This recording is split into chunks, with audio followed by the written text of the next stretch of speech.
తూప్రాన్ పట్టణంలో నిర్వహిస్తున్న బైక్ జోన్లపై పోలీసులు మెరుపు దాడులు చేశారు. తూప్రాన్ సిఐ రంగా కృష్ణ, ఎస్ఐ శివానందం ఆధ్వర్యంలో పాత బైక్లు అమ్మకాలు చేసే ఫైనాన్స్ జోన్లపై దాడులు చేసి తనిఖీలు నిర్వహించారు. తూప్రాన్ పట్టణంలో 10 షాపులు నిర్వహిస్తుండగా 400 బైక్ల వరకు ఉన్నట్లు సిఐ వివరించారు. ధ్రువపత్రాలు లేని వాహనాలపై చర్యలు తీసుకుంటామని హెచ్చరించారు.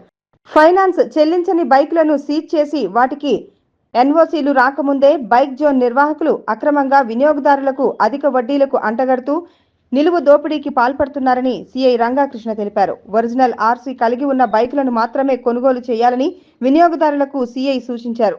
ఈ కార్యక్రమంలో ఎస్ఐ శివానందం, పోలీస్ సిబ్బంది పాల్గొన్నారు. పట్టణంలోని సెకండ్ హ్యాండ్ షోరూమ్లని రైడ్ చేయడం జరిగింది. అయితే దాదాపు 10 షోరూమ్ల వరకు ఉన్నాయి. వీళ్ళకి ఎలాంటి ధృవపత్రాలు ప్రభుత్వం నుంచి అనుమతి లేకుండా వీళ్ళు బండ్లు కొనడం అమ్మడం చేస్తున్నారు.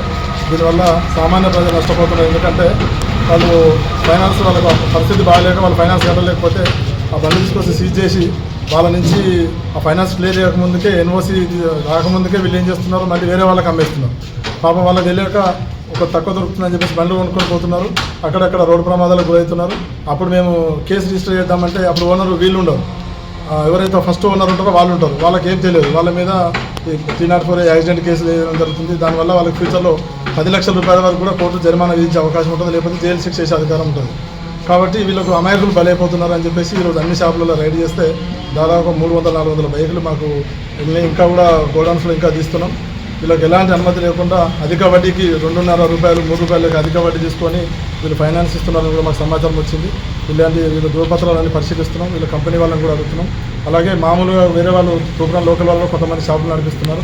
వాళ్ళకు కూడా పోయి ఫైనాన్స్ దగ్గర పోతున్నారు, బ్యాంకుల దగ్గర పోయి చెప్పేసి బ్యాంకులు సీజ్ చేసిన వెహికల్ తీసుకొచ్చి అమ్మేస్తున్నారు.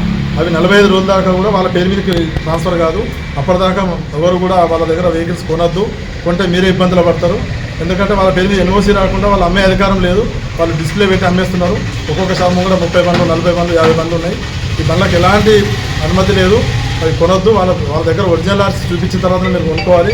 ఆ బండి దొంగ బండా, ఎక్కడన్నా కేసులు ఉన్నాయా మీకు తెలియదు. మాకే సిస్టంలో చూసేదాకా మాకు కూడా తెలియదు. కాబట్టి ఖచ్చితంగా ప్రతి బండి ఒరిజినల్ ఆర్సీ చూపించిన తర్వాతనే కొనుక్కోవాలి. ఇన్సూరెన్స్ ఉన్న తర్వాతనే వాళ్ళు అమ్మాలి. మీరు కూడా కొనగానే ఇన్సూరెన్స్ చేయించుకోవాలి. ఇలా ఎవరు కొన్నా కూడా మీరు ఇబ్బందులు పడతారు. ప్లస్ అమ్మిన వాళ్ళు కూడా వాళ్ళ దగ్గర ఉండి వాళ్ళ పేరు నుంచి ఎన్ఓసి ఫామ్ 20, ఫామ్ 30 సంతకాలు పెట్టించేసి ఎన్ఓసి వాళ్ళకు వచ్చిన తర్వాతనే వాళ్ళు బండిని అమ్మ